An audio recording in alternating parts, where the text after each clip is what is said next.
Dans un premier temps de la fête, nous avons regardé, écouté les différents groupes qui sont venus. Puis dans un deuxième temps, c'était l'Eucharistie. Il fallait d'abord un peu se sentir, se mettre ensemble, et je crois que c'est très bien réussi. La migration prend beaucoup de visages. Pour Léonie, elle était d'abord forcée. Léonie prend sa valise et part.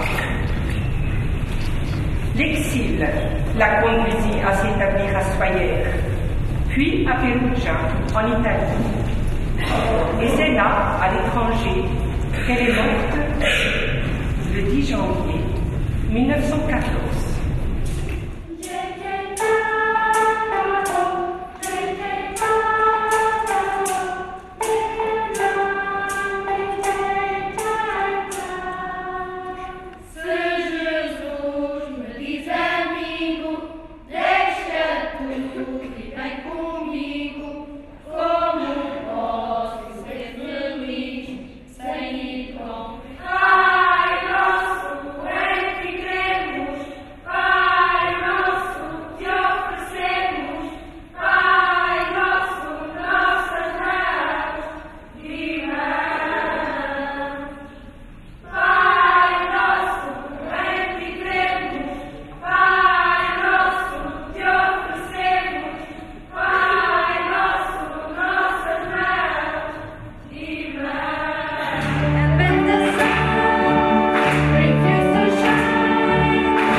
Nous avons déjà commencé de célébrer le Seigneur par des chants des différents intervenants que nous avons entendus jusqu'à maintenant.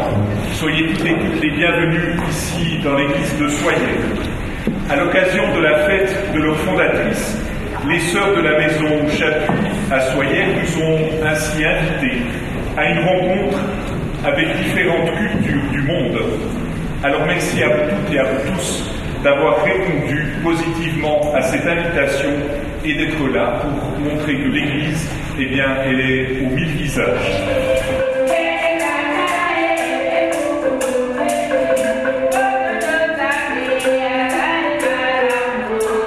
C'est le 10 janvier, donc c'est la fête de Sainte Léonie, notre fondatrice, la mère Françoise de Sales. Et depuis 7 ans, depuis 2001, nous fêtons cette journée particulièrement puisque c'est depuis sa canonisation. Alors le moment de la canonisation, ça nous a vraiment été comme un envoi en mission pour la faire connaître. Et pour cela, eh bien, cette année, nous avons invité Monseigneur Chocotte de Belfort, notre diocèse voisin. C'est aussi une joie pour moi d'abord de présider cette Eucharistie au milieu de vous, avec les sœurs Oblates de François de Sales, en cette solennité de votre chère fondatrice, sœur Léonie.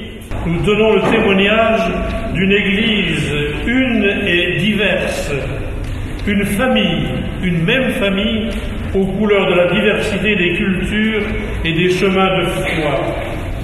Eh bien, c'est le cadeau que nous allons offrir au Christ Seigneur par l'intercession de Sainte Léonie, qui au siècle dernier s'est tout entière dévouée au service du bonheur des autres au point de s'oublier entièrement. Le thème de la journée, c'est la migration, parce que Monseigneur Chaucourt est l'évêque responsable de la migration. Donc ça nous a fait penser que dans la vie de notre Sainte Mère, il y a une migration d'abord forcée, mais aussi une migration missionnaire qui reflète la migration de beaucoup de personnes, dans le Jura aussi. Et nous nous sommes adressés à tous ces mouvements, ces groupes culturels, linguistiques. Et ce qui était beau, c'est que chaque fois que j'ai pris le téléphone avec quelqu'un, on m'a dit « Oh oui, volontiers, on vient ». C'est merveilleux.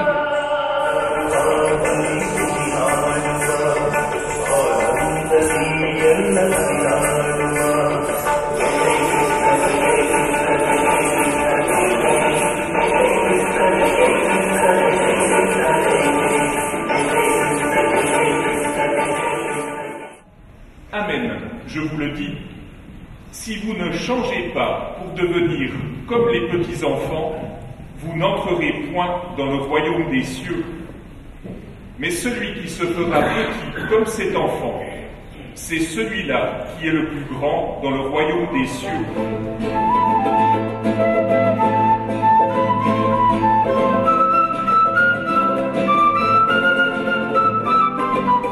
Dans notre histoire, à plus ou moins grande échelle, familiale, locale, associative, paroissiale, professionnelle, internationale, nous connaissons hélas des jalousies, des rivalités, des rejets qui peuvent mener au désordre et à toutes sortes d'actions malfaisantes, du racisme, de la xénophobie, des guerres.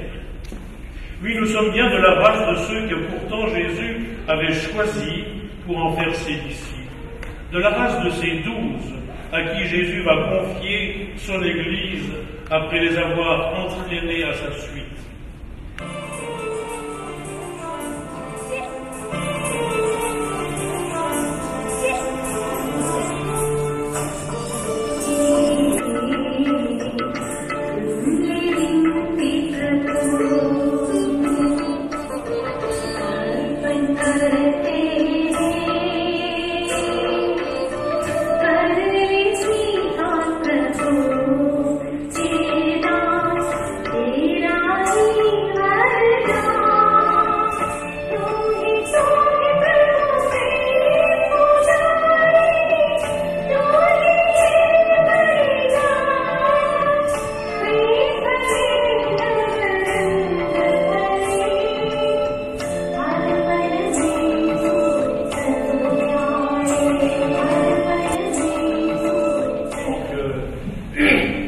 De Saint François de Sales d'avoir pris l'initiative de cette journée, de cette rencontre de ce soir.